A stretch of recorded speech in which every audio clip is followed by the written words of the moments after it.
Hey folks, welcome to the Utah Real Talk podcast.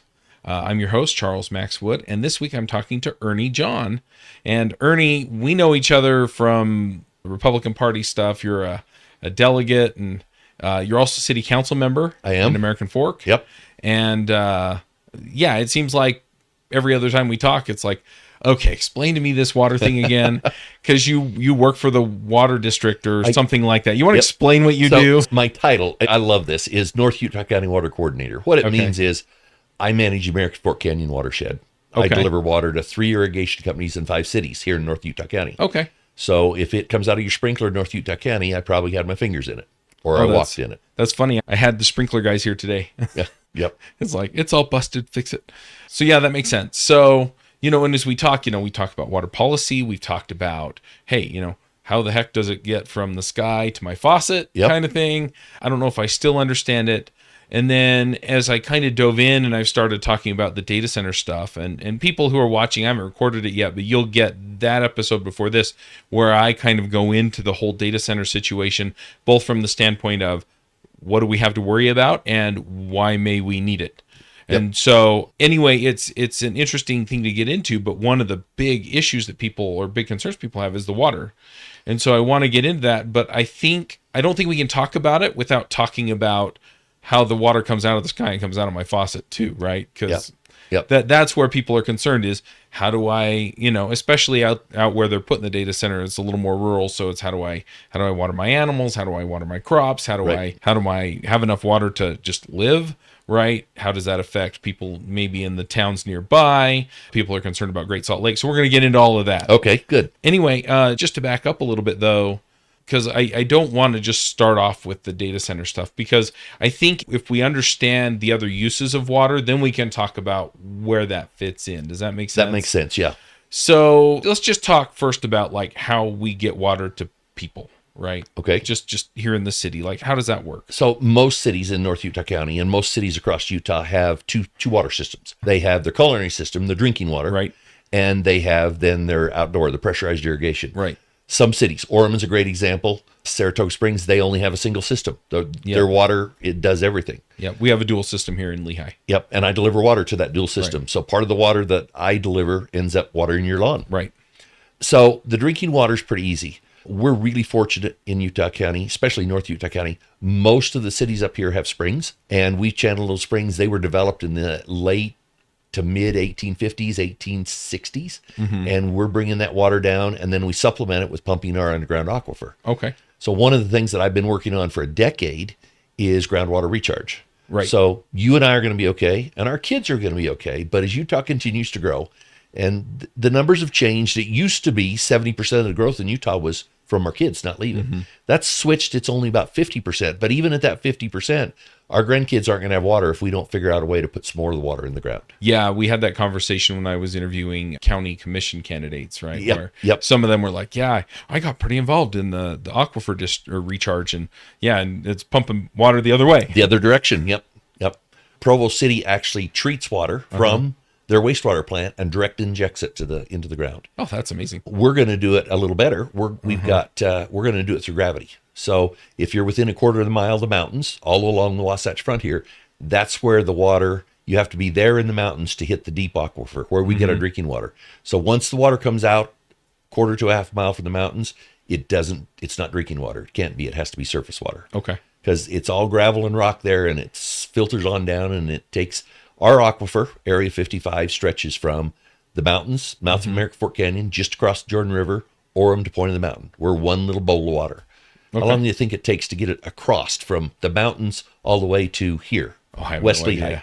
50 years. Really? Yeah. Takes that long for that water to move. Huh. So You mean naturally? I mean naturally. So that's a natural movement. That's not us pumping it. That's a natural movement. And that recharges on average about 150,000 acre feet a year. We don't pump that much yet, except in dry years, we pump more than that. And so over the past decade, we've worked really hard. We have a lot of monitoring in most of our wells. We've got graphs. We've got big databases, data centers. We've got databases that we're putting data into so that we can pull out and say, wow, that great year we had in 2023 with all that water, what did it do? It brought all the groundwater up. So I'm wondering a little bit then, because I know that like I've heard the city council talk about we've got our water sources, right? And then they may supplement from the county or the state or wherever. I guess one question I have is where your department or your coordinator position is. Is it a state level? It actually is not. It's a local level. Okay. It's actually, I actually am employed by the irrigation company that distributes water out of American Fork Canyon. Okay. But I work for all of the cities. So they all pay for my services. So I gotcha. the cities and the irrigation companies joined together about 15 years ago and said, we've got to do a better job. And I've been on an irrigation board for almost 24 years. I grew up in southern Utah with a shovel in my hand and irrigating out of a ditch in Hanksville, Utah. Oh, there you go. And so I moved up here. We bought, we actually have lived coast to coast. I've got children motor on both coasts. So I've seen a lot of water in the Carolinas with hurricanes, and I've seen droughts in California. Yep. We moved here, bought into my wife's family's home. And so we bought the water rights that came with that. And because of that, I ended up on the irrigation board, and somehow I ended up the old guy that does water now. I don't know how it happened. I appreciate your expertise and your being willing to come and explain this to me, because I'm just so lost. I know I turn the thing on the tap and the water comes out, and and then there's a lot of concern and talk over what the legislature's doing and how we're using it. And I've talked to people in different areas where they have data centers coming in, and how that all works. And so let's talk about water rights here for a minute, right? Okay. Because people hear the term. I get a letter in the mail periodically that says something about water rights that I don't understand, and it's like, thanks for informing me, I think. So what are water rights, and how does that affect things? So interestingly enough, in the state of Utah, all the water is actually owned by the state. How's that? Okay. But they grant water rights for us to use that water. So let's take the irrigation companies, for example. If you're a farmer in Lehigh and you're irrigating a field, you actually own shares of water in Lehigh Irrigation Company. And you take those shares and they deliver it through a ditch or through a pipe or a combination thereof, and you water your field. Makes sense. Okay. Lehigh Irrigation holds the water rights from the state. So the water rights that the irrigation companies were granted at the mouth of American Fork Canyon that goes to these 5 cities was split up by Brigham Young, and they were granted in the 1850s. And so we hold those water rights, and priority date is something that's really important. And that means, did you get here first?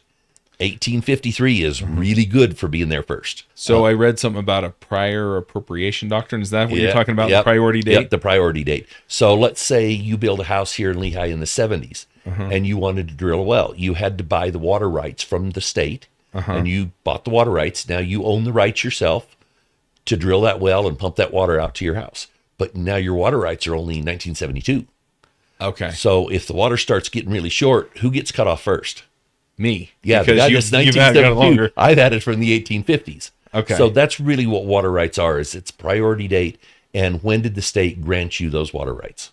So it's not you get so much water, but it's under these circumstances you get this much water. And it's like American Fork Canyon.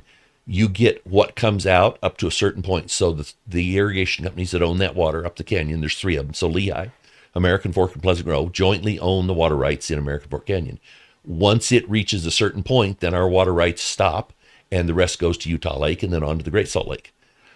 Okay, so let me back up a little bit then. So what you're saying is, and you said Utah Lake and Great Salt Lake, but let's say somebody else has a water right that is newer than yours and on the same, I guess, system or whatever, right?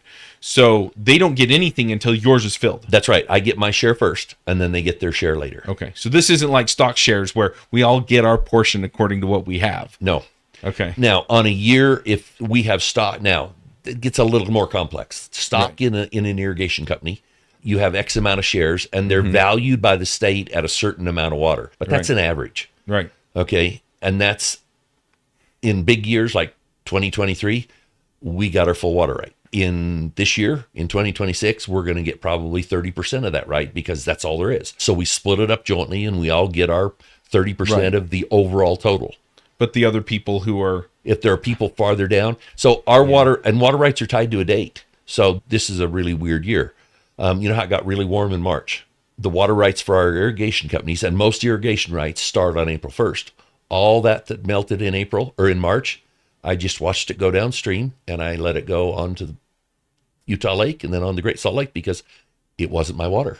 Wow. If it melts early, if it melts before my date or after my date, I don't get it. So I guess that's the other thing that I wasn't really thinking through was water could be it fell out of the sky and it runs down the canyon. Or it could be it snowed over the winter and it melts and you get it as it comes. The majority of our water rights is snow rights, like 95%. So the rain doesn't affect us other than it helps us use the water more effectively. But our water rights are tied to the snow in the mountains. That's really where it comes from. So I guess the thing that I'm wondering then is, because this year I was seeing it's like we've got not just like a record low year, but like a drastic drop from the previous record low year. Yeah. And so a lot of people are worried, but part of me worries and then part of me goes, I don't know if I know enough to know how much to worry. Does that make sense? So what does that actually mean for us this year? What it means, let me give you some numbers and then we'll talk about what it means. Yeah. So the American Fork River is one of the streams that the USGS has had a stream gauge on since 1928. So I've got 98 years worth of data there. That's U.S. Geological Survey. Yes. And so that's a national, you can look it up online. It actually texts me every hour. It texts my phone and tells me what my water flow is every single hour so that I know how much water's coming. So if we have a storm, a rain on snow event could raise the river. We could have flooding. So that's really effective. But what it does is give me all kinds of data. And this is most likely, it's going to be one of the bottom 3 in 98 years, and it may be the lowest in 98 years. Okay. So what does that mean for us? 100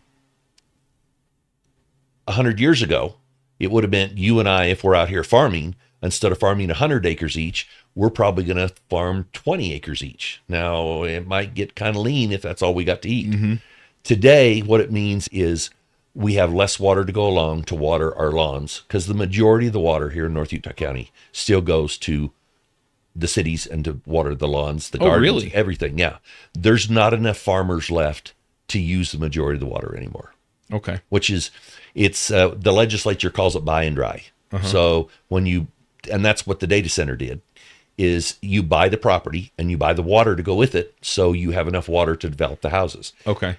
When this developer built your house here in this development, they had to give Lehigh City enough water so that you could be supplied. They don't just get to build a house and say, Lehigh, run water to me. They have to give Lehigh City enough to make sure you've got water. That's the letter I get in the mail. That's the letter you get in the mail. Yep. Yeah. And so the developers buy the water, the irrigation water, they turn it over to the cities, and the cities are the majority shareholders in the irrigation companies now. In all of the irrigation companies here in North Utah County. Well, that's who I pay for my water, so that makes sense to me. So I have a lot of city people on my board. My board members work for the city but they still have to own water. If they're not a shareholder, they don't get to be on the board. So they still have to be shareholders that own water. Oh, interesting. Even if they represent a city that owns water? Even if they represent a city that holds water, yep. They still have to own water in their name. That's on the bylaws that have been there, again, since the late 1800s. So what it means is we're going to have dry lawns this year. You're going to see the parks that are going to have a lot of dry spots. You're going to see the cemeteries that have dry spots. The cities recognize the fact that we've got less water. And so the state legislature about a decade ago said we've got to have, every city by law has to have a water management and conservation committee. And so that meets about quarterly, and we look at the water, we look at the snowpack, we look at everything. Then we make recommendations to the city councils, and that's how they enact the drought requirements. Okay. And every city has a drought plan. So Lehigh City started out this year. When they started, they said, we're in stage 2 drought. That was voted on by your city council. That means you get a water twice a week instead of 3 times a week. And then it's up to them to enforce that too. It is up to them to enforce it. But I will say this. We got a little tired of conservation. One of the Salt Lake water people, Laura Briefer, she said, she called it conservation fatigue. And we all got tired of hearing about it, especially after 2023 when there was so much water. Yeah. But people have really taken it to heart, and the majority of people are really trying to conserve their water, and they're doing a good job. Yeah, I think on most years when we're not really hearing that we haven't or seeing, right? Because here we can just see there's just no snowpack, right? And we really didn't get snow. Yep, we didn't. So we're fairly aware, and so I can see that people go, yeah, I don't know exactly what the situation is, but we're probably in trouble. And so they'll conserve. Let's do our part. Right. And the majority of people do that. Yeah. But most years, I think most people just it's like, all right, well, I'm just going to, whatever it was last year, I'm just going to turn the water on for this year. Set my clock, and I turn it off in the fall, and I turn it on, and I leave it. Yep. And unfortunately, that is what most people do. It's not the optimal way to do it. There's some really great resources. Utah State Extension Service has a great resource. Department of Water Quality it'll tell you exactly how many inches of water you need on your lawn. They'll even give you a free cup to set out there and measure it. I mean, there's some really neat resources that's available through the state. And we'll tell you, well, if you have this type of sprinkler head, you should water for this many minutes. And I mean, it's really, so you can either take it at a high level or you can really dive down and really get deep. So, but most people are cognizant of seeing no snow up in the mountains, and they conserve. My goal here really is twofold. One is to help people understand what the water situation is with the data center. And the other one is that with this show in general, I want people to be able to say, I understand enough of the system to where when I see a bill go through or something like that, I can look at it and go, that doesn't make sense with what I know. Yep. And so I'm going to encourage people to conserve. And then I'm going to kind of push us in a little bit different direction here. Okay. So one other thing is because I did a little bit of research, and I think I just scratched the surface really, but it's my understanding that those water rights are managed by the state engineer. They're overseen by the state engineer, but they allow us to do our thing. So as long as we follow best management practice, BMPs, we're in great shape. They pretty much leave us alone. When we try to move those water rights around, that's when the state engineer gets involved and they make their declarations. Let's take Micron, which is now Texas Instruments up there in Lehigh. Yep. That's about as far in Lehigh from here as you can get. It is. It's far east and we're west. But 30 years ago, when they built that plant, they took ditch water running in ditches in Santaquin and transferred it up and pulled it out of underground in Lehigh. Okay. Guess what? That doesn't really work. Right. Well, the state engineer at the time went ahead and approved the transfer. Okay. We've had enough data. We've done enough sampling. We've done the USGS, again, the U.S. Geological Survey has done a bunch of work and a bunch of modeling, and we now know that that's a different aquifer. It's totally different water. So the state engineer wouldn't allow that today. Based on the knowledge they had back then, they allowed it. They have tightened up on the things that they allow. And in this aquifer here in Lehigh, if I owned a well and I'm going to sell you my property and you change that well to your name, the state's going to go look at that priority date and they're going to go, guess what, Chuck? You only get half the water that he had because as part of the change, it's over allocated. So you're Johnny come lately, you don't get the water. Interesting. That's really interesting. They can literally do that. So the letters that you get will say, hey, maybe your family owned a well, was something like that. And they make you prove those rights. So that's one of the things the state has to do, the state engineer. It's called beneficial use. It means you've got to prove every 7 years that you're using that water. That makes sense. So if you have a well out there that you haven't pumped for 20 years, guess what? It's not your water anymore. The water rights are gone. They've reverted back to the state, and the state will take those water rights back because you can't prove that you used it. Right. Which is the way it's supposed to be. They say it's beneficial use. If I'm using it beneficially and you're not, then they're going to allow me to use that water. It's also my understanding, just from the little bit of research I did, that if you want to change the use that you're putting it to, right? So you're going to go from maybe putting water into your house and, taking care of your animals or whatever, if you have a well on a property where you're doing that and you want to put it some kind of industrial use or something else, then you also have to get approval to change that. You do. State engineer has to change that. Okay. So, because again, that comes into, maybe some of that water out there was allocated to ranching and now it's going to be allocated to data centering. That's it. And that's exactly what happened. Okay. So let's get into a little bit more of this. So at that point, can you just kind of walk us through the whole chain? I mean, because we've got the reservoirs and we've got the snowpack and we've got I grew up next to canals in Orem. Okay. Or just, do they pipe it all the way from up there to down here? Or, if you were up on the Orem bench, they dissolved that irrigation company last year. No, we were right by the city center. Okay, but some of those irrigation companies, those small companies, finally get totally owned by the city. The water gets so where the orchards were being irrigated, when you grew up, it's all homes now. So that water got turned over to the city to build homes, and they dissolved the irrigation companies eventually. The water rights, then the state engineer will look at everything, change those water rights over to the city. So what happens is, let's use my canyons example, and then we'll talk about Deer Creek. I have 2 reservoirs up American Fork Canyon. I have Okay. Tibble Fork, which is the one that everybody goes to, and then up a dirt road farther up is Silver Lake Flat. And so I have a certain amount of storage. I can't close the gates and start storing water until the 1st April. Okay. Now, those reservoirs were built for multi-purpose. Number one, they were built for flood control. Okay. So, as an example, in 2022, I closed Silver Lake Flat. It was a very dry year, like this year. It was the bottom 5. It took 60 days to fill. Right. In 2023, and I closed it on April 1st. In 2023, when we had all the snowpack, I waited till the 5th of June. I waited till it got really hot and the melt started really coming down the canyon. I needed to take the top off of that so we didn't flood down here. Right. I closed the gates and it filled in 5 days. So that wasn't you taking water out of the system for use. It was taking water out of the system so we didn't have other problems. So we didn't have other problems. So that's number one. So a lot of the reservoirs are multi-use. So in this case, flood control first, irrigation second, recreation third. Deer Creek is the same thing. If we have flood if we have high snowpack, rather than all that water coming down in mid-June and flooding right through the middle of Provo, they capture it in Deer Creek. So if they're going to have a high runoff in 2023, then all that winter preceding, they released a lot of water into Utah Lake. Utah Lake got clear full, and then it put all that water to the Great Salt Lake in preparation for the snowmelt. So we do a little bit of prediction. We look at what's melting, then we look at temperatures, and we'll go ahead and release water just to make room for more, or we'll hold it knowing there is no more coming.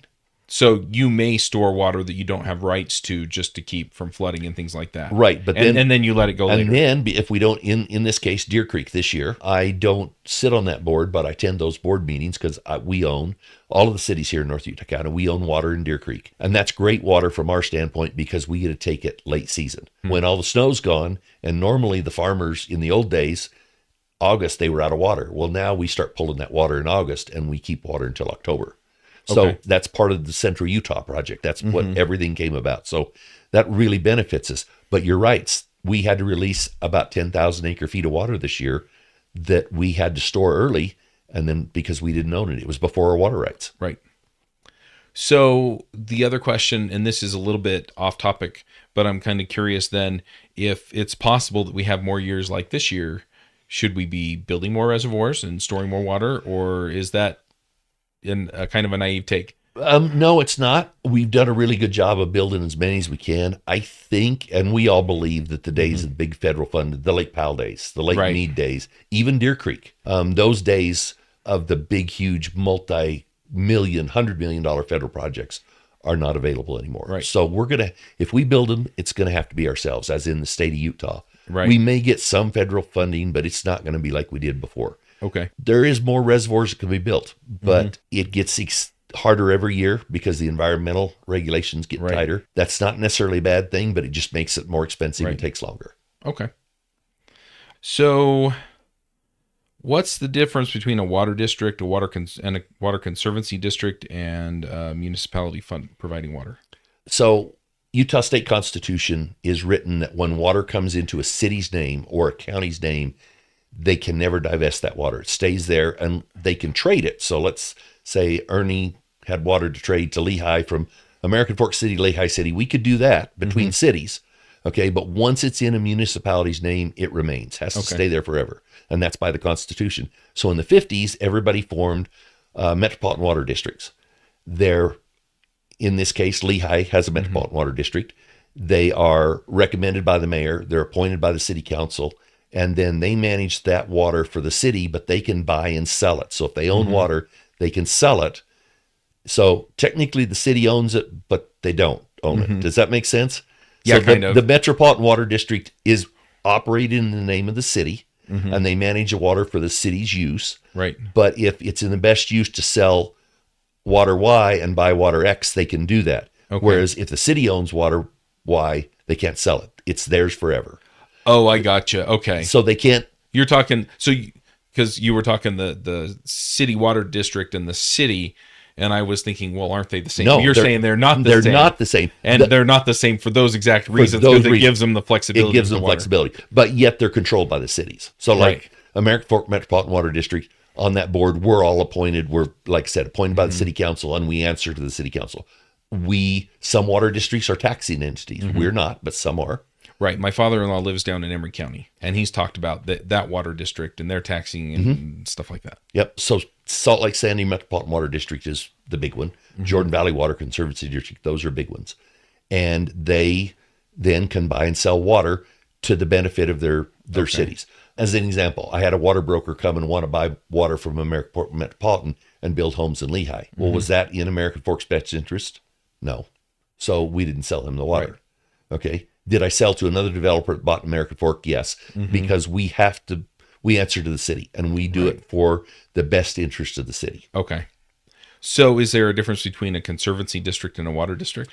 Yeah, so they're operated different, and a lot of them have different functions. So some water conservancy districts, North Utah County Water Conservancy District, was formed in the late 50s for flood control. So we built Chibble Fork in 1959, Silver Lake Flat in like 62, Grove Creek and Battle Creek in Pleasant Grove. They have the rebasins, and the Dry Creek Lake here in East Lehigh.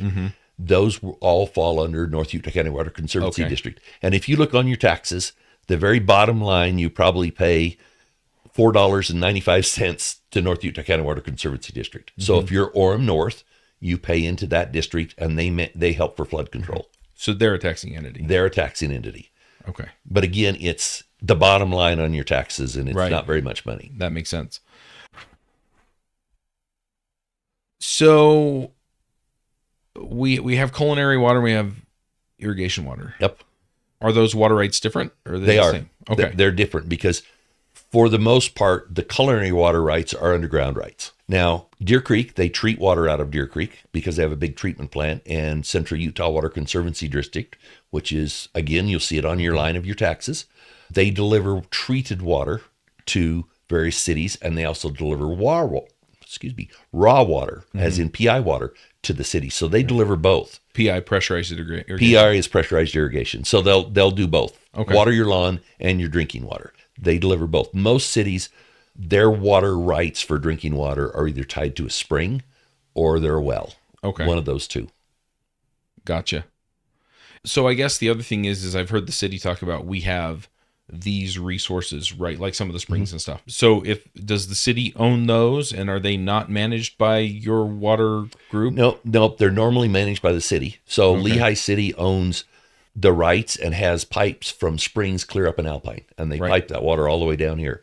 It's great. It's spring water. It's clean.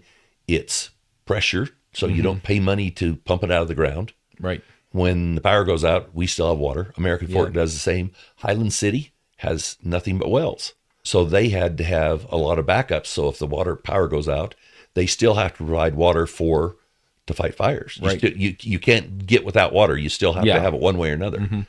Most of the water rights for culinary are springs or underground, and the majority is underground. Yeah, but the city manages that. The city manages, and the city. I don't larger water district. Right.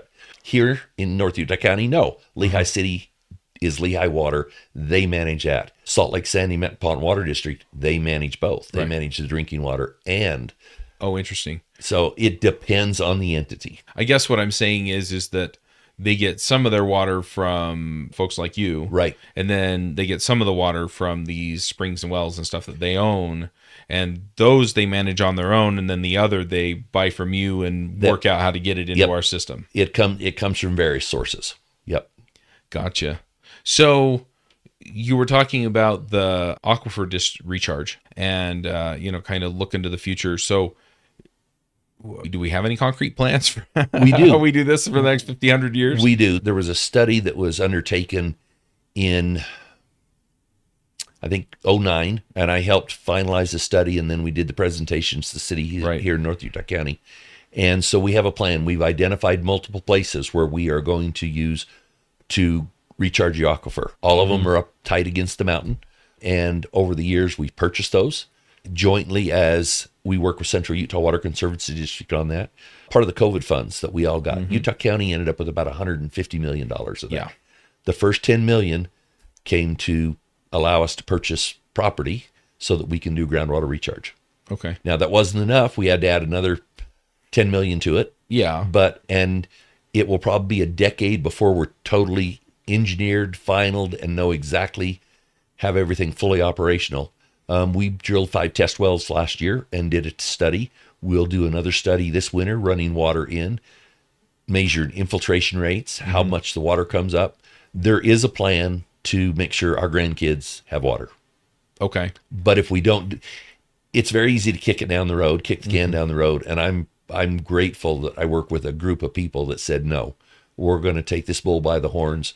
I know we've had some commissioners that were less popular than others over the years, but we had a few county commissioners a few years ago that said, we're going to do this. Yeah. And they made it happen.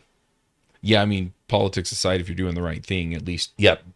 You can point and say that was my legacy. Yeah. Some of the other things maybe not so great, but yes, this but might be in one this of them. one. They did a good job. All right. Yep. So I guess related to that is, like, if we keep having bad water years like this, are we going to have enough to be able to recharge the aquifers and things like that and do those things? Or, I mean, how dependent is it on us having enough good years? It really is dependent on us having enough good years. That's why the monitoring that we're doing, that's why almost every well that every city now, monthly data is entered into a database, and we're crunching the numbers and looking at it and watching it and saying, wow, 23 did this, but now, and we're watching those trends, and we can adjust for those trends. And this year we're going to have to adjust for these trends. If we don't conserve, we'll end up pumping water out of the ground to put on our lawns. And I hate that. Right. Because that's least effective water. It's one thing to drink it, but to just put it back on our lawns, that's where it really hurts us. Yeah, well, and I can live without a lawn. Don't tell my wife I said that. You know she what? Probably already knows. I like to say, if the only time that you walk on your lawn is when you mow it, it shouldn't be lawns.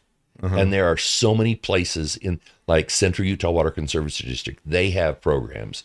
The state of Utah has programs, Slow the Flow, all of these. You can go online. They'll give you rebates to take your lawn out, put in Xeriscaping, not Xeriscaping. We don't want to go to straight rock because then we're a heat island and that's a bad thing. But to put in native plants. I've torn up my entire park strip and I'm in the process of putting in native plants because my park strip is 14 feet wide because I live in a 140-year-old home. Right. And it's 90 feet long. And we touched it when we mowed it. Well, that's dumb. Yep. So we're in the process of putting rocks, pinyon pines, native stuff in. My goal is, once it's all established, I'll water it once every 3 weeks for 20 minutes, and that's it. And if it rains once in that 3 weeks, I don't have to water it at all. Okay. So, yeah, we have too much grass. How do people, it's not really the point of the show, but at the same time, I'm sure you're piquing some people's interest. So if they want to find out more, how do they do it? Utah State Extension Service. So just go USU Extension and then water, do that search, Central Utah Water Conservancy District, and Slow the Flow. Any of those have links that will lead you right to where the rebates are, everything from smart controllers. That's the cheapest, easiest, most effective thing you could do today. Get a smart controller, and guess where the data is stored? In a data center. But you take a smart controller, you hook it up to your wireless at home, and they will adjust the water according to the temperature. So, and if it rains, then it will turn your sprinklers off, and that's the bare minimum, and it's the most impactful you can do, and most of them you can get for almost free. Yeah, I have a smart controller that I need to put in, but but they work. Yeah, I've heard some people concerned that they're concerned over they having power over my things, and, right. And I don't think that's an unwarranted take, but it is kind of an interesting thing to think. But here's the thing: you can always push a button and do it yourself. That's right. I don't run my sprinklers on automatic ever, but I'm the water guy. If I don't, I'll hear about it. I always do mine manually because if it's cool, I'll skip an extra day or. Okay. Makes sense. I also want to get into another kind of freedom thing that I hear from people sometimes, and I'm kind of curious about it. I don't do it myself, but what about storing rainwater on your own property? Does that affect or get into water rights, or is that not really? The state actually there are statutes. You can store X amount of water in a certain amount of way, up to 250 gallon. And don't hold me to the numbers, 250 gallon with nothing. Then you get a permit and you can store up to 1,200 gallon. Okay. But again, yes, those are water rights because state owns the water. So they've got statutes to control that. Okay. It's not that big a deal. Is somebody going to be peeking around the corner of your house? No. But. Okay. I was just curious because I was like, is that water rights or is that just water out of the sky. So. It is. It's water rights. All right. So now let's get into a little bit. We've talked a lot about the cities. What about agriculture? How do water rights work for them? The same thing. Most of the city water rights started out as agricultural water rights. I mean, how long ago was it that this was a field being irrigated by alfalfa for your home? Right. 25 years. 25 years ago, they were running cows and cutting hay here. Yep. So most of the water rights started out as agricultural, and they're used to conserving. I mean, they in a year like this, like I said, you couldn't water 100 acres. You only get to water 20. Right. So that means you grow less cows, you have less income, you might not have enough to eat if it was 150 years ago. What about some of these orchards that maybe need a little more? So they, again, purchased enough water rights, but they recognize the fact that they had to be effective. So where they used to flood irrigate the orchards when you were growing up in Orem, they just got it out of a ditch and run it in the trees. Oh, yeah. That's how we watered our lawn, too. Up until we put in the pressurized irrigation in American Fork in 2009, I was flooding my side in my backyard in my home. Yeah, those were the fun days. My dad would go out, and we lived in Orem. He would go out, he'd block the ditch, and we'd all go play in Everybody goes plays in the water. Yeah, this deep water in the front yard and have a good time, and then whenever we were done, he'd pull it back out. Yeah, I have pictures of my wife playing in the water at our house because it was her grandfather's when she was 3 years old. And then my daughter playing in. Now, her daughter is, my granddaughter's only 7, so she's not young enough to, or not old enough to. Yeah, pictures are running through the sprinklers. Yeah, she's run through the sprinklers, and that's all that's left. But so they cut back. But agricultural has done amazing things. Oh, yeah. In how much water they saved. Do they use the majority of the water in the state? Yes, absolutely, hands down. They're also the ones that spent all the money developing it. They put all the dams in. They did all of that to put the water in. We're reaping the benefits of 100 years of agriculture today, sitting here able to water our lawns. Yeah, it makes sense. I mean, I've heard all kinds of things from, they put a pipe through the row of trees or whatever, and it waters it all underground, so it doesn't even evaporate, and all the other, hey, we cover it with this, and it mitigates the water loss that way, and all. It's amazing what they come up with. I have an orchard, so I have a half an acre. I have an orchard and big garden. I haven't even tilled my garden this year. I'm not sure I'm going to grow more than just a few tomato plants and maybe a few peppers. Normally, I have grapes and all my apricots froze. My peaches or my pears froze. My peaches froze. Just this last weekend. I lost everything. I still have apples, but I have been playing over the years. So my trees are now drip irrigated, and I have loops that go out, and I turn them on, and they're, again, the ground gets damp. Nothing evaporates. It's really effective. But you know how much water it needs, so that's good. And I know exactly how much they need, but it's taken years of trial and error, and not just me. I've had a lot of people tutored me. You go online. Again, Utah State's a great resource. That extension service has spent decades helping us learn how to be better at what we do, and water is a big deal.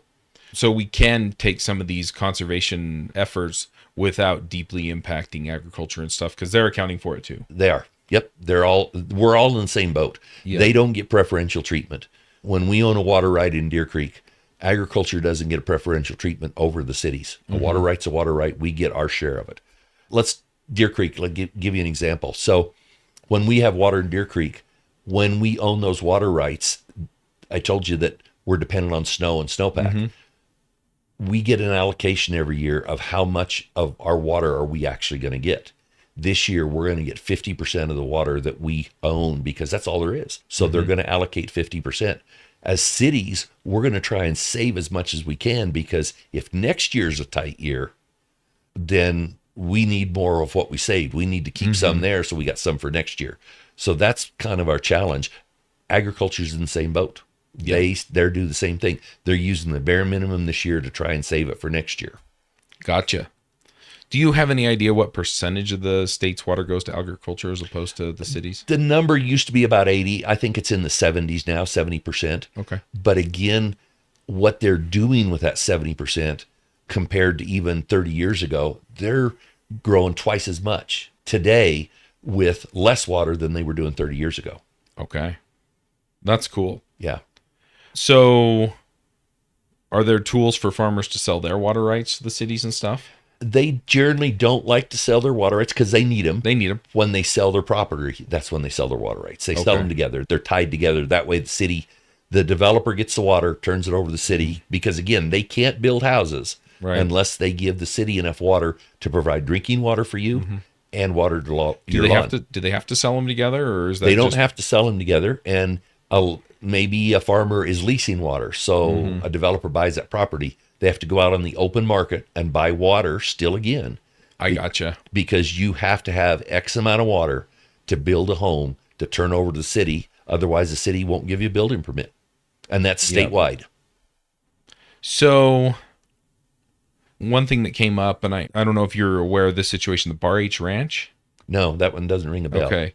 Anyway, it says that they took their irrigation rights and transferred it to industrial use. And is that kind of the direction that we're going to see water rights go in the future, where it's going to get transferred more to industrial or whatever use? Or? So it depends on what they sell their property for. Right. If they sell their property for development to put homes in, then they're going to, and the city's going to end with water. That's what they did with the data center. So they had a farm, 40,000 acres. That's a lot of property. That's a lot of land. Yeah. They were not irrigating all that land. They were only irrigating a portion of it, but they had enough water to irrigate a portion of it.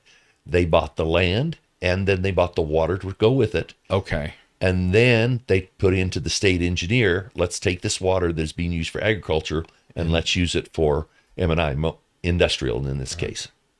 M&I? Municipal and industrial. So okay. That's kind of that bucket. Yeah, that's the bucket that you put it in. Yeah. No pun intended.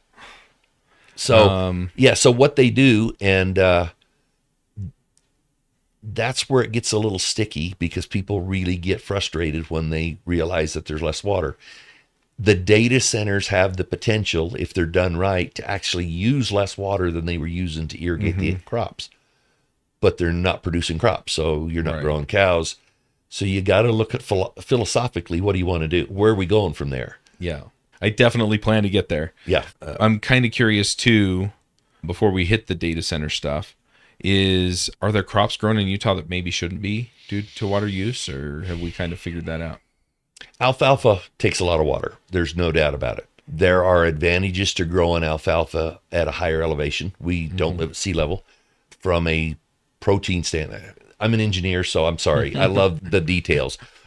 I'm the guy that sits in the back of the room, and somebody will come out with all the numbers and figures and science, and I'm the guy in the back that goes, nerd. Just get over it. Yeah. Alfalfa grown here has higher protein content. It grows farther. It makes better milk, on and on and on. Well, and if you grow it here, because we do have cattle and stuff here too, you don't have to ship it. The great majority of our alfalfa grown here is used here. It isn't shipped out of state. A very small percentage is shipped out of state anymore. We use what we grow here. We use it here. We got the dairies. We got the farms, everything we use here. So is there anything that shouldn't be grown here? We can grow almost anything here that's not tropical. I mean, let's be real. We don't grow, unless you're Green River, a lot of watermelons. Right. Okay. Watermelons take a tremendous amount of water. Yeah. Yeah, I mean, we keep hearing about the water issues in California, and then it's like, it takes 18 gazillion gallons to get a single almond. Yeah. And so that's where I was kind of wondering, okay, do we have anything like that here? Yeah. Sounds like not really. The walnut orchards. As a kid, I grew up between southern Utah and northern California. Okay. They would have walnut trees that were 4 foot in diameter. They would put 2 feet of water underneath these trees, okay, and then let it soak into the ground. This was 50 years ago. That's wild. Oh, yeah. They had walnut trees in my backyard growing up in Orem. Yeah, but you weren't putting 2 feet of water in them. No, we just water it like when we watered like grass. You watered your grass. Those walnut trees produced a tremendous amount of walnuts, not like you did here, like 10 to 20 times much. I'm trying to imagine that because we always had walnuts everywhere. Yeah, but can you imagine more than that? Right. Yeah, but they have the Sacramento River. Right. I mean, they had a lot more water. I think we do a really good job of growing what we need here and not going overboard. Cool. All right, so let's talk about, because I think the data center, and this may not make me popular, but I think a lot of what we're talking about with the data center is just balancing our priorities with our water, right? Yes. We got the people got to drink, people got to, they got to eat, so we got to grow food, right? That's kind of the agriculture, whether we're importing food or whether we're growing stuff that we need here. And then, the industrial uses, right? Like I said, my father-in-law lives in Emery County. My wife grew up down there. Those are mining towns. They use water for that too, right? They do. And so, we use it for a lot of things. And to say whether or not we should use it for those things or not, that's way above my pay grade. I don't know if I understand it well enough to say that. But it's a big part of the economy of the state, and a lot of these things make sense. But the data center is just another thing that we may have to balance the water on, yes. Right?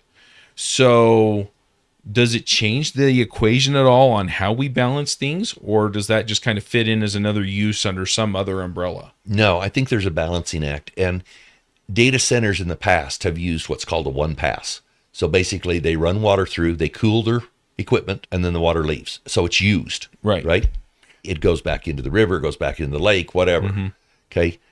That's the cheapest way to do it. But if you have less water, you can do a closed system, just like on a nuclear submarine, mm-hmm. where you heat it and you cool it, and what does that take to do that? It takes energy. Because if you're going to cool it, you got to have the energy to turn around and cool the water to then pass it back through to pick up the heat and do it again. Those systems are really water efficient. They don't use a lot of water, but they're more expensive.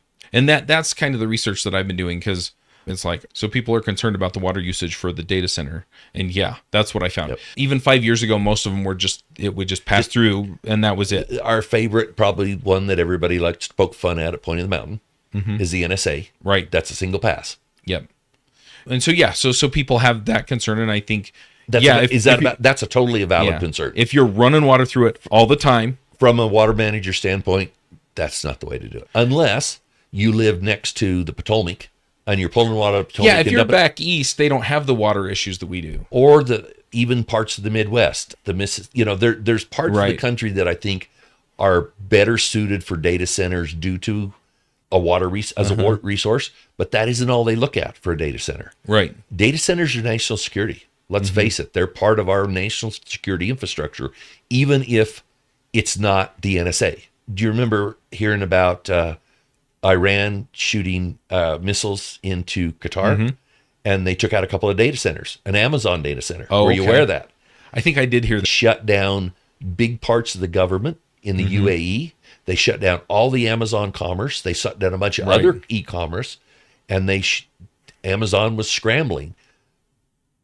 It sounds like when you have like the US East data center for Amazon have issues here in the US, everything's down. Everything's all broken. Yes, even us here in the West can't order. Right. And so it's the same thing out there. It was just that part of the world suffered and we didn't.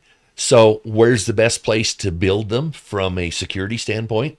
In the middle of 40,000 acres makes sense to me, but does it make sense from a water standpoint?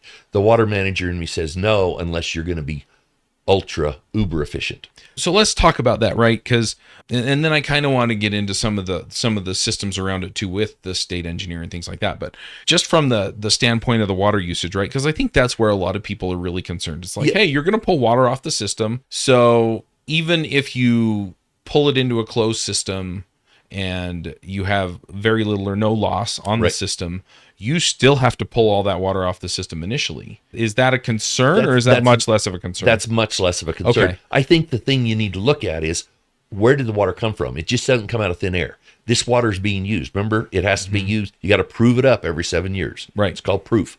If you don't use it every 7 years, state takes it back. So let's use the 13,000 acre feet, the number that they purchased. Right. They actually bought that water that they have been farming with. So they've been farming. That water wasn't flowing to the Great Salt Lake. It was being put on ground and being farmed. Right. And they legitimately bought it with the property. They bought it with the property. Right. Because that's the other thing that I think a lot of people aren't understanding, and I didn't understand until I talked to you, was that a lot of people were like, they bought this land and then they bought all of this water. Nope. And the reality is they bought them together. The water was already being used there. That's the point. They didn't bring the water from somewhere else. The water was being used there by that farm. That lowers my freak out level a little bit.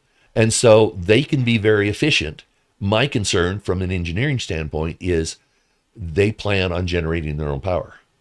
Right. Okay. So when you generate power, you generate heat. It's fact of life. Yep. From a heat island standpoint, I'd like to see the numbers to make sure that they're not affecting it. And you think, what do you mean by heat island? So they plan on putting, between 20 and 40 natural gas generators out there and running them. So you're running a big engine. It's the power plant down there in Orem. You see all the steam coming off of it. if you're at there on Utah Lake where the wind blows on the edge, you'll actually get snow in the wintertime when there's no snow because that stuff crystallizes out and snows on you. Oh, interesting. Okay, so yeah, so my father-in-law, again, he lives in Emory County, and he worked in the mine, but he's also dealt with a lot of people that work at the power plants, right? Yep. And so he's like, you see a lot of what looks like steam coming off, and that's the cooling tower. That's cooling towers, because you have to use energy to cool things off, and a certain amount of that is used water that then goes into the air. But the way they generate the power in the coal-fired power plants is they heat up water and they use the steam to turn the turbine. And so again, you are using water. It's some of it goes back into the system, some of it doesn't. Some of it doesn't. In this case, they would use natural gas generators is their plan. They don't use water. Okay, they're not water cooled or anything. Well, no, they're not a consumptive use of water. Right. Okay, it's like your car. You don't add water to your car all the time. It just sits there and runs and runs. But when your car's sitting there and your air conditioning's running, and you feel out front, how hot is it? Your car's water cooled, by the way. Yes, your car is water cooled. But yeah, it's a non-consumptive use. Right. It's a closed system. So it just So they're not generating steam to turn a turbine like the their plan was to use big natural gas generators, big engines. Okay, but it's going to have an engine. It's going to have generators and a radiator the size of your house. Right. So it's going to be blowing heat out. Right. I would like to see the studies tell us what that will do to that general area. And you think, okay, it's out in the middle of nowhere. When my mom was little. You mean just from the heat? Just from the heat alone, because it's going to be there winter and summer. It's going to be adding heat in the summer and keeping it warm in the winter. Yeah. I guess technically your car's air cooled too, because it blows air through the radiator to cool the water that's water that cools the engine that circulates in the non-consumptive system. Yeah. Right. But down in Helper, down by Price. Yeah. When my mom was a kid, that's where they all got their fruit, because they used to grow fruit there. Right. And the reason they could grow fruit there and they can't today is because we've cleaned up the air. When my mom was a little girl, they had all the trains went through there. Trains went through there, and then everybody was also using coal to heat their home. Right. And they had a growing season that was 30 days longer than it is today. 2 weeks on the front, 2 weeks on the back, because they had these inversions. It was gray all year, but the heat stayed in, and so they could grow fruit. They can't grow it today. Right. So can we affect these? Can something that minor affect these areas? Can. So what will those do? I don't know. I'd like to know. I'd like to see the studies. I'll have to see if I can get somebody in who can explain that would be really neat to see. Kind of what we're doing here about water. About water. What would that do to that area? Right. What would it do to that microclimate? It might do absolutely nothing. It might say, it's not going to affect us. Great. Yep. So it sounds like you're not super concerned about the water usage on this. If they use the non-consumptive closed circuit, I am not concerned with water usage at all. Okay. They could actually end up using much less water than the farm was using. Do we know that was their plan? That's what they said was their plan. Right. Do we know? Yeah. Until the plans, until you see the plans and they build it and all that. I do know that there has been a couple in other parts of the country that they built, and they built them to use either a closed or a pass-through system. The pass-through is the cheap way, and they defaulted the pass-through system. Right. So we need to make sure if that's what they do, they use that closed system. And then, that makes sense. Yeah, there were some data centers that were going in Santaquin, and at our delegate training, one of the delegates, because I stop and talk to everybody, right? So do I. If they don't stop me to talk to me, I will stop and talk to them, right? And there was this older lady, and I was just chatting with her, hey, where are you from? And she's down in Santaquin, and she's like, they're putting in like 3 data centers down here, and we have all these concerns, and so the water was one of them. But apparently, their plan was to do the closed loop system, and I was like, I would. What? How did Reagan put it? Trust but verify. Yep, that's exactly right. Yep. So I would totally do that, right? But yeah, if they're doing the closed loop system, and I didn't know enough about it at the time, I'd done a little more research, and they really look like they drastically reduce the water consumption if they don't almost entirely eliminate it. They do. Yep. And so if that's what they want to put in, then maybe there's a different fish to fry. There may be other problems with the project, but this isn't going to be it. But water is not going to be it. So if they do the closed system, there will not be a problem in my mind.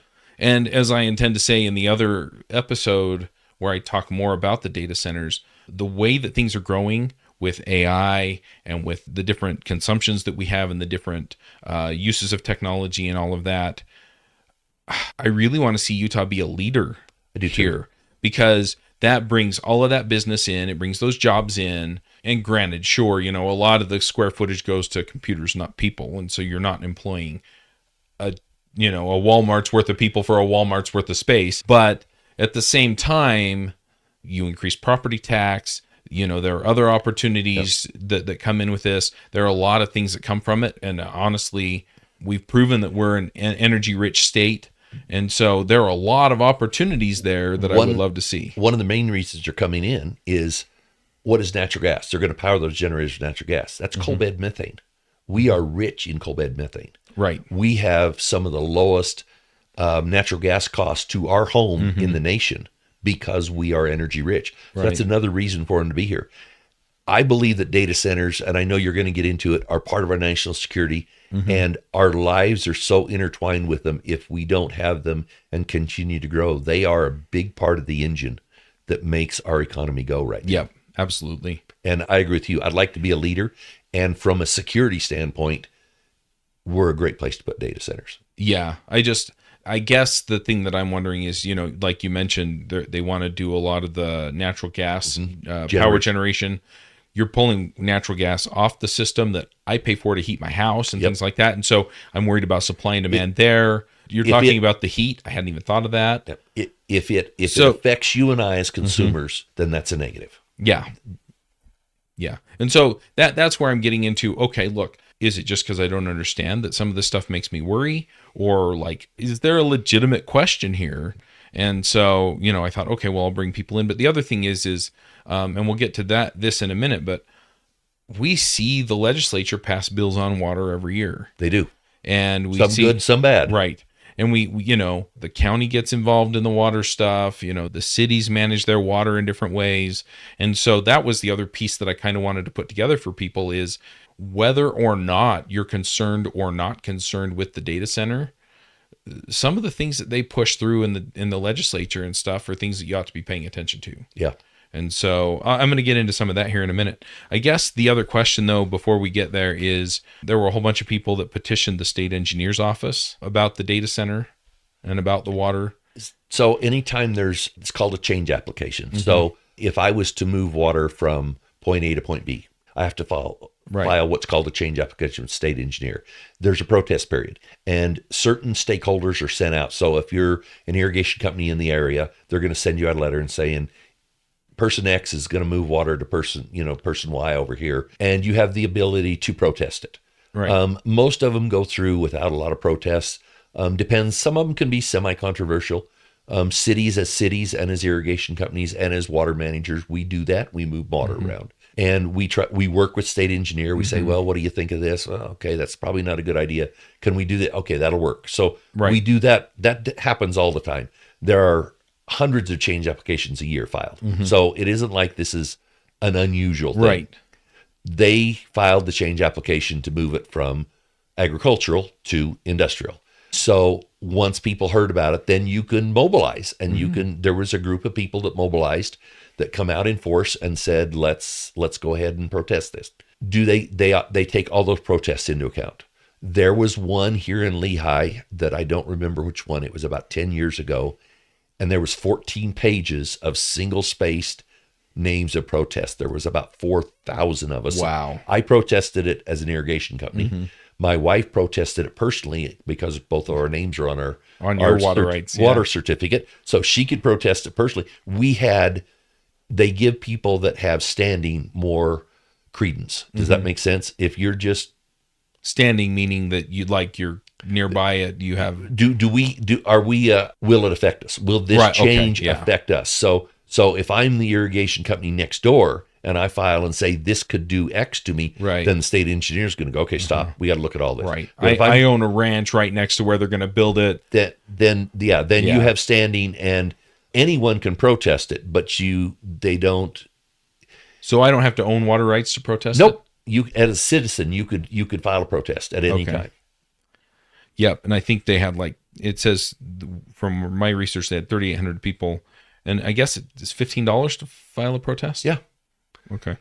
But again, So is it, I guess the question is like, if I file a protest and I have a really good point, does that matter? Yes. More than say I'm just filing a protest because I don't like it? Yes. So having a good point, having data, having a good reason, having it affect you, those are the things that the state engineer looks at.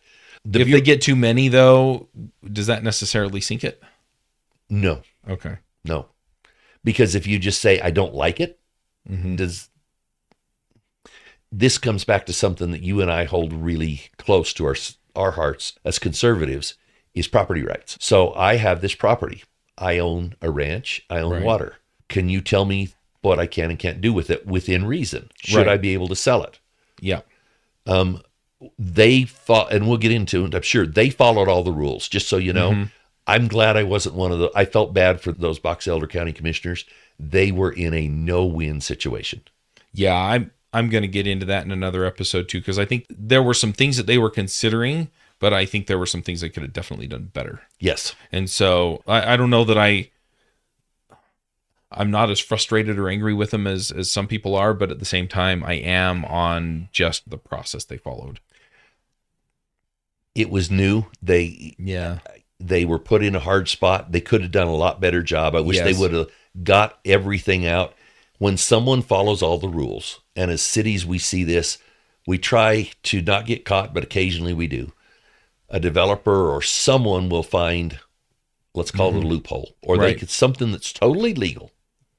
And I'm going to follow all the rules, and you as a city go, oh gosh, okay, we're going to change our code so that doesn't happen again. I'm going to ask you about a loophole in a minute, but that if they follow those and they do that loophole, so as cities we find those, and then we close that loophole. If we build a 7-story apartment building next to your home here, and they followed all the rules, I can't stop them. Does that make sense? But you can change the city ordinance, so you don't build another one next to the other guy. And I'm having that happen a block and a half from my house. Oh man, they found a loophole, and they're going to put some apartments in there in what should be zoned R4. And you know what? There's not a thing we can do about it. But guess what? We're changing the ordinance so it won't happen to another neighborhood. Right. So those are the kind of things that happen. Right. So go ahead. On the protest real quick. So it's my understanding that they withdrew the application. Yeah. And that throws out all the protests. That does. So is that a common thing that people do to kind of reset the system and reset the clock? Or was it just them kind of going, okay, we get it, people don't like it, and we're just not going to do it this way? Maybe a little of both. It doesn't happen very often. I've only seen it happen less than a handful of times when there's been a lot of protests. They withdraw it, and then they come back later. Normally, they'll come back with another option. Right. That's either more palatable, more take your pick. And that's normally why they withdraw it. Okay. I don't think they withdrew it just to just zero it out and start from scratch. No, because they know they're going to be watched. They know that if they do it again, that they're going to be protested again, maybe even more times. Yep. So I think it was more strategic than... It was strategic in the sense of, okay, let's see if we can find an application that either is more likely to go through, or people are going to have less objection to. Let's get the information out there. Let's say this is what we're going to do. Let's say get the information out and say, here's what the application is. Here's where the water is. Okay, we're going to take half this water and send to Great Salt Lake, and half we're going to use for data center. And people go, okay. Yeah. So I believe, and that's just me speculating, but I believe it was totally strategic, and they weren't just trying to kill the protests. Makes sense. What's the difference between a formal protest and a letter of concern?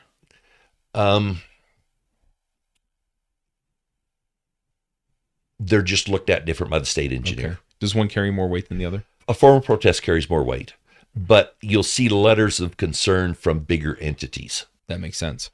So the project sits next to the Great Salt Lake, and I think you've kind of answered this already, but does water consumed by the Bear River Basin flow to the lake? Like the water up there, would it flow to the Great Salt Lake? If it's put on the ground for irrigation, no. But if it was natural flow and left in the Bear River, then yes, it would. Okay. But again, the water that's owned by those goes to their farms, and they have to let a certain amount through the Bear River to the Great Salt Lake. Ask me how much water that is in the Provo River drainage that comes down the Provo actually comes from the Provo River. What do you mean? I'm not even sure what you're telling me to ask How about this? You're using Colorado River water to water your lawn today. Do you believe that? Probably. You are. Because we divert water through some canals that were built from the Uinta Basin into the Provo River drainage. It comes down the Provo, that comes into canal, the Murdoch Canal, that comes to Lehigh, and you water your lawn with Colorado River water right here in Utah Valley. That makes sense. We also get Weber River water that comes down. So a lot of the water that we use isn't even come from our drainage. It comes from places that was moved almost 100 years ago. That's really interesting. Yeah. So they put in canals or whatever. Tunnels in some instances. Yeah.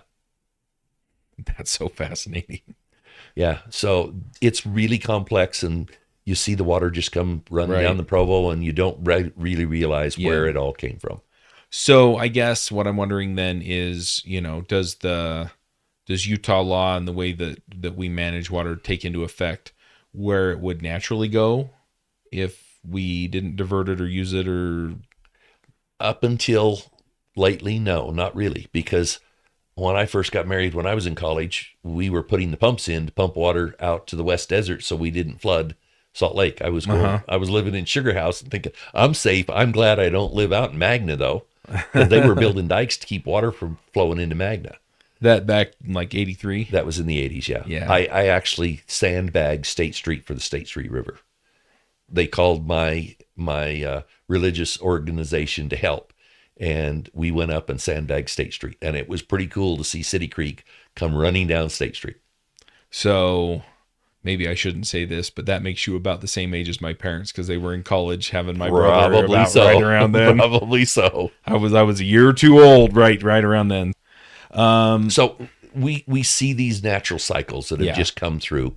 We've been in a pretty tough dry cycle. Yeah, that's what I keep hearing. Yeah. And I think, honestly, with the water concern over the data center, now I get that there are other political concerns with this, right? Yep. But I think some of it was just that it hit when we were just hitting like a year where we got wrecked on water. And we're really, really cognizant of the Great Salt Lake right now. Yeah. Okay.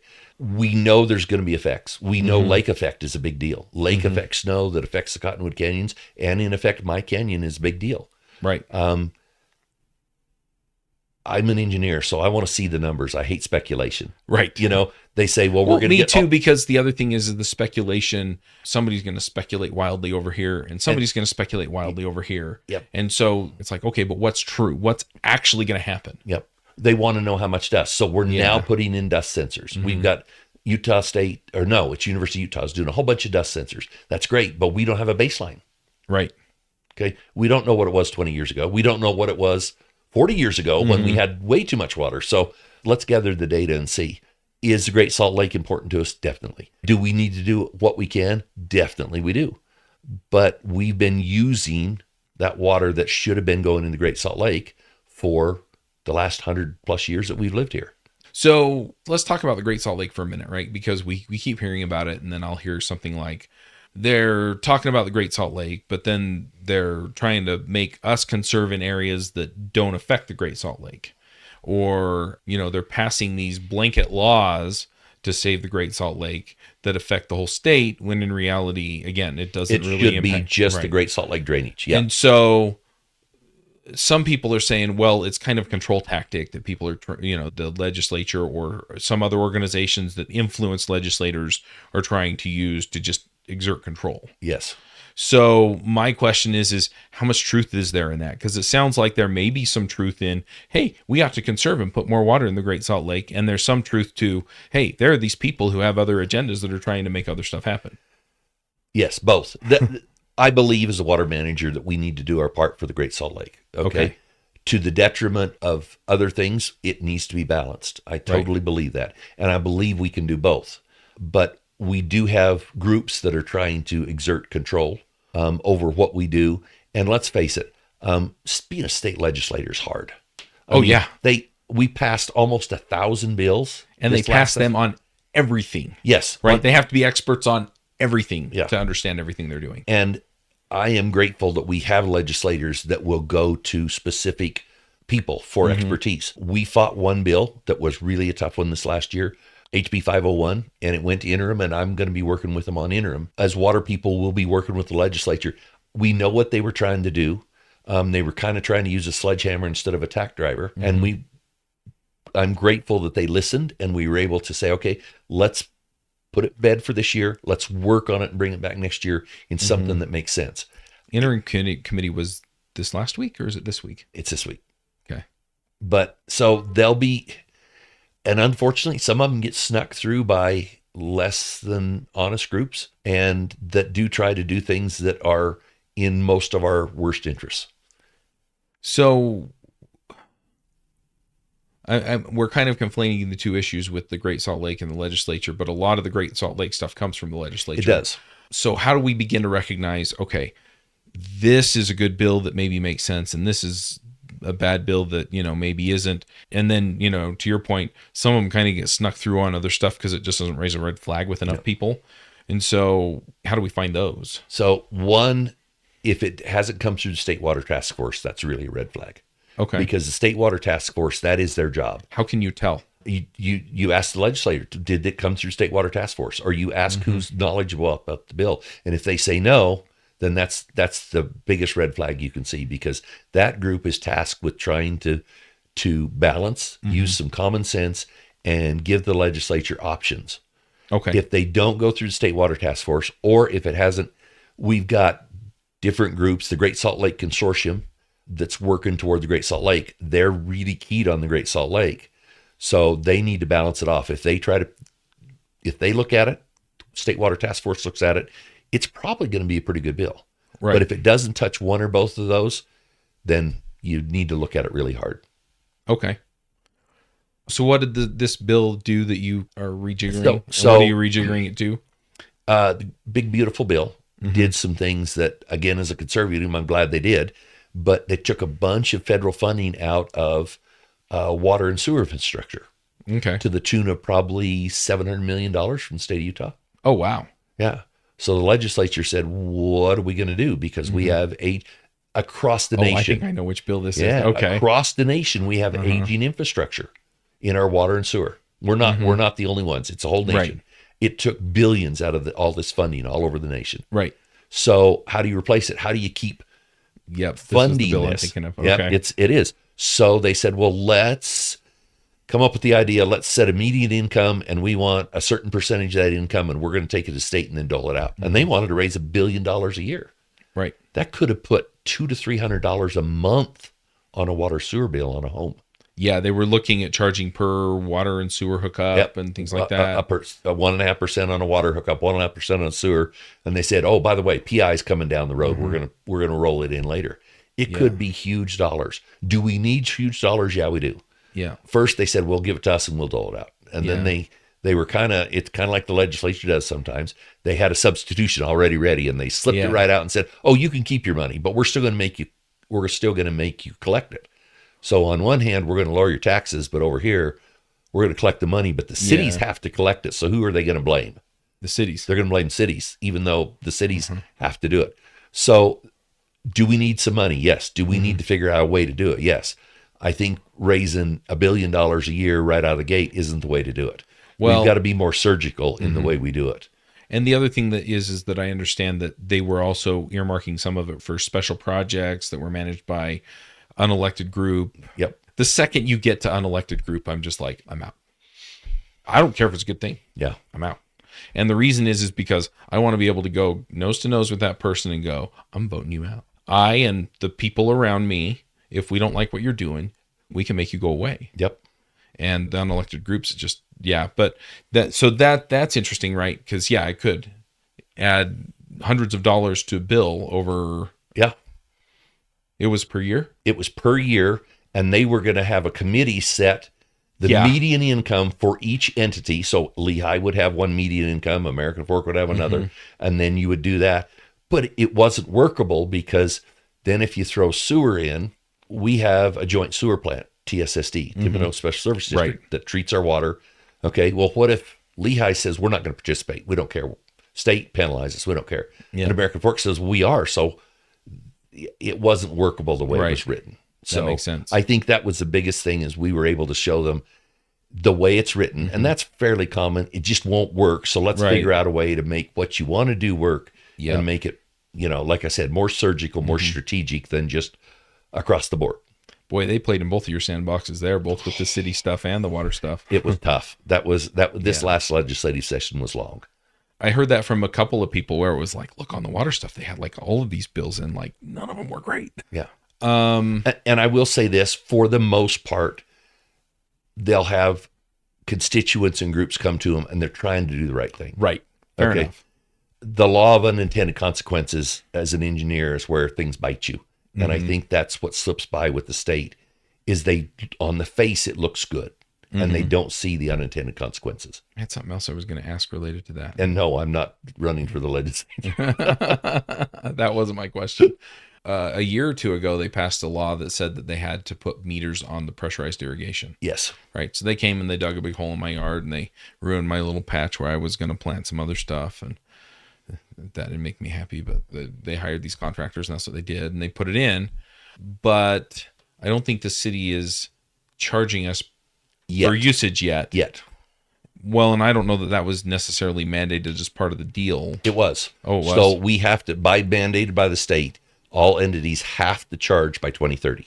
Okay. So by 2030, you have to. So what most of us in Utah County are doing, especially North Utah County, is we got the meters in. That's one where the state they started out with great intentions. About a decade ago, they said, we're going to meter. And they said, well, we're going to do a $10 million grant and $10 million loan. As water people, we looked at it and we said, it's going to cost $500 million to put these meters in the whole state. Right. $20 million means nothing. So that's why it took a decade. There was a bunch of grants we got from the federal government. Our congressional and from Washington worked hard. It was a joint effort. In the end, this is going to be a good thing. The reason we're all not charging this year is we're gathering data. Right. And we want to gather data, and I want to be able to show you, Charles, this is what you're doing. If you might want to look at your watering because your water bill next year is going to be X amount of dollars. Do you really want to pay that? Here's a number. Sorry, engineer and me's got to do it. Most people do a pretty good job watering. Of the excess water that's used, so 90% of the excess water that shouldn't be used is only used by 10% of the people. Oh, okay. So you've got this small percentage. These meters are going to be a great thing. You give them a little bit of pain and they'll pull back. Yeah. And we have a tiered rate structure, again, mandated by the state. If you stay within tier 1 or tier 2, your bill probably won't be much different than it's been in the past. But if you're one of those people that are watering, you could see $1,000 a month. Yeah, that would change my mind. Right. Yeah. So you know that neighbor that's watering every night, twice a night, it will affect them. And so what we're trying to do is show everybody, here's what it would cost you. Modify before it hits you, and let's be in this together. So it's more carrot than stick. Makes sense. One thing, going back to the data centers for a second, and I don't want to get into all the politics of MIDA in particular, but they were putting that data center in and they were using MIDA to get special tax rates and things like that. We're talking about water. Does it change the water picture at all going through MIDA? Not really. Okay. I was just curious because I was like, huh? Yeah, do the two cross? I guess not. Yeah. Okay. Let's see. So there was a new law that was aimed at expediting water leases toward the Great Salt Lake that may also have left opponents of the Big Stratus project with fewer options. Do you know which law I'm talking about? I don't know specifically, but they've passed multiples that have made it easier because change applications, big ones especially, sometimes take years to work their way through the system. They're not, you can file a temporary change application. That's what people will do is they'll file a permanent and a temporary, and the temporary will and most of the time there's no protests on temporaries because it's just for a year time. Okay. So then you allow everything to work its way through the system, and it has to be redone every year. They've tried to expedite it because, again, it just took so long. The LDS Church gave 500,000 acre feet. Yeah. 50,000 acre feet to the Great Salt Lake, but they couldn't get it there because the change application couldn't happen in time. Oh, that's interesting. I didn't know that. So those are the type of things that they want to fix. Yeah. I heard that the church had donated the water. Yeah. And that was all I had heard. I didn't know that was the other. And so that's the piece of the puzzle to try and put, because you just don't get to let water go here if it's being used here. You don't get to just let it go here and move it over there. Right. So if we have all of this growth and, maybe a whole bunch more data centers and AI capabilities coming in, is our current water system and water structure capable of handling that kind of growth and industrial growth? At the expense of agriculture. Okay. So what it means is we've got a fixed amount of water. So where are we going to get our water for growth? Again, it's that buy and dry. This was a house. This was a field 20 years ago. It's now a beautiful housing development. So that has to happen. In order to do that growth, we're going to have to take water from agriculture. And unfortunately, that makes us less resilient to food issues. Right. That's what I was going to ask next is, so what are we potentially trading in order to get that's what we're trading. Okay. So we're trading by having local dairies instead of having the egg place down in Payson that we all get our eggs from. Now we're going to have to get them from who knows? Right. So that's what we trade is we have an X amount of water, but that's what it's happened for the last 100 years. As we've grown, we've used agriculture's water to grow with. Yep. One other question. So you mentioned you've thrown these numbers out, right? So like the data center up there is 13,000. I think the 13,000 acre feet right? The church donated 50,000 acre feet. I haven't the foggiest idea what an acre foot looks like. It's 326,000 gallon of water. Okay. Like if I went and looked at, I don't know, the Deer Creek, or if I went and so Deer Creek clear full. Deer Creek clear full from Deer Creek empty, that's 100,000 acre feet. It stores 100,000 acre feet. Okay.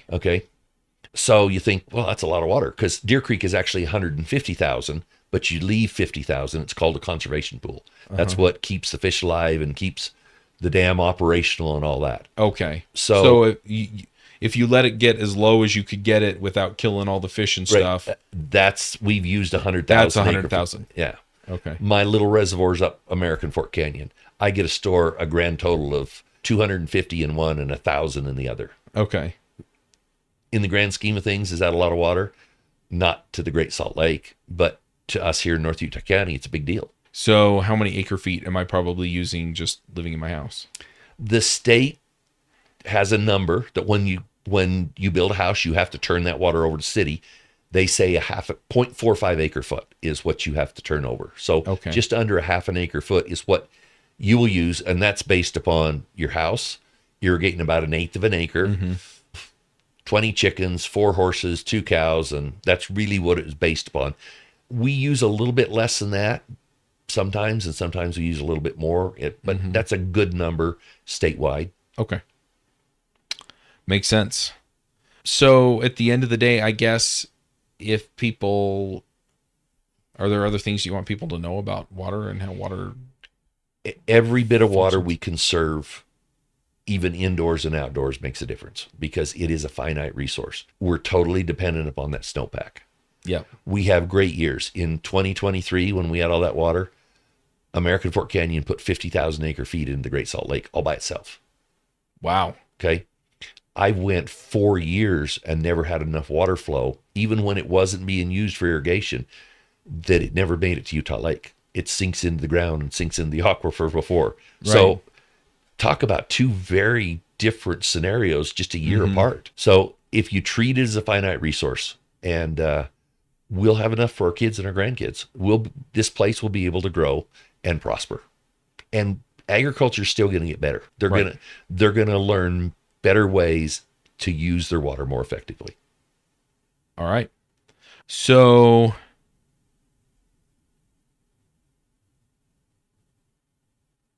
let's say that we see things I decide, okay, I'm worried about water, right? Maybe we're not conserving enough. Maybe we're bringing in other businesses that consume a lot of water, right? Maybe they're going to put in data centers that are just kind of the one pass and go.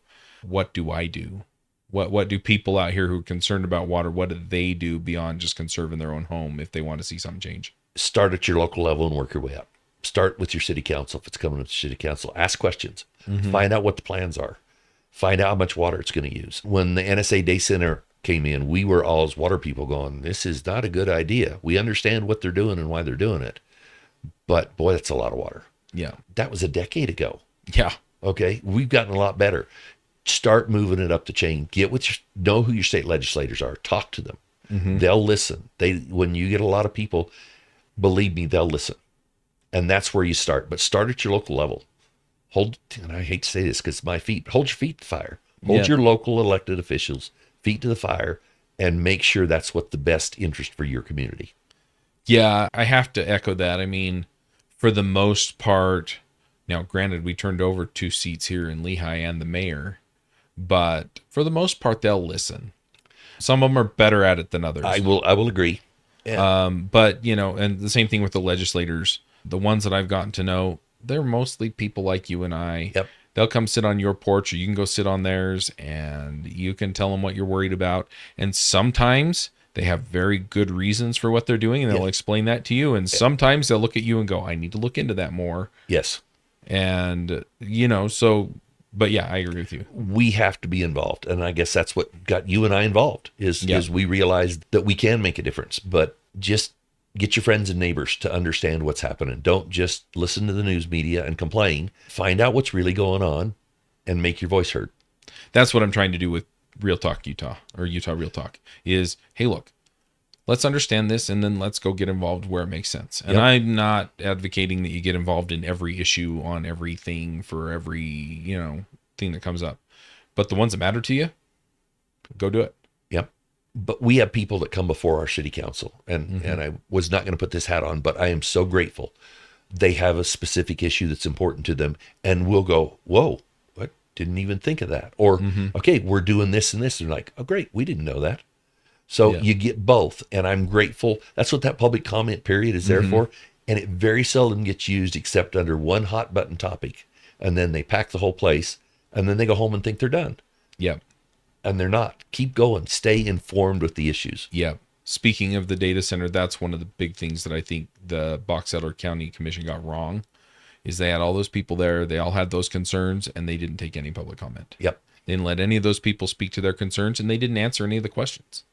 So, but yeah. When I got trained as a brand new legislator, as city council, the comment was made, we were being trained by the League of City, by an attorney, and he says, Utah politics, for the most part, change is slow because it is so transparent. I'm grateful for the Open Meetings Act. Every door is open. Oh, yeah. I was on a school board. Same deal. Same deal. So it's there. Take those public comments. We went to make a code change, and we got people, they didn't understand it. So guess what? We just rolled it back, said, okay, we're not doing it. Let's start an education campaign. And it's been give and take. People said, and we go back and forth, and we're going to roll it out. And I don't think it will be controversial at all because, one, we'll have education, and two, we took the input and listened. That works. But just don't do it once and then go away. All right, Ernie. Well, I don't know if I have any other questions for you. I guess if people want to know more, you mentioned the conservation resources, but are there other ways for people to learn more about how water works in their area? Every one of the cities is really hitting social media hard. So if you're into social media, we're doing multiple posts a week, sometimes a day. So just stay tied to your city's website, and they'll tell you what's going on, what you should do. They'll give you all the links to all of it. In American Fork, we're posting the map of drought. We're talking about drought, how much you should water your lawn that week. We're trying to put as much information on one page so you can go to one point, go to your cities, and every one of them is doing a good job of getting data out. All right. Well, thanks for coming. Charles, thank you very much. I appreciate it. All right. Till next time, folks. Max out.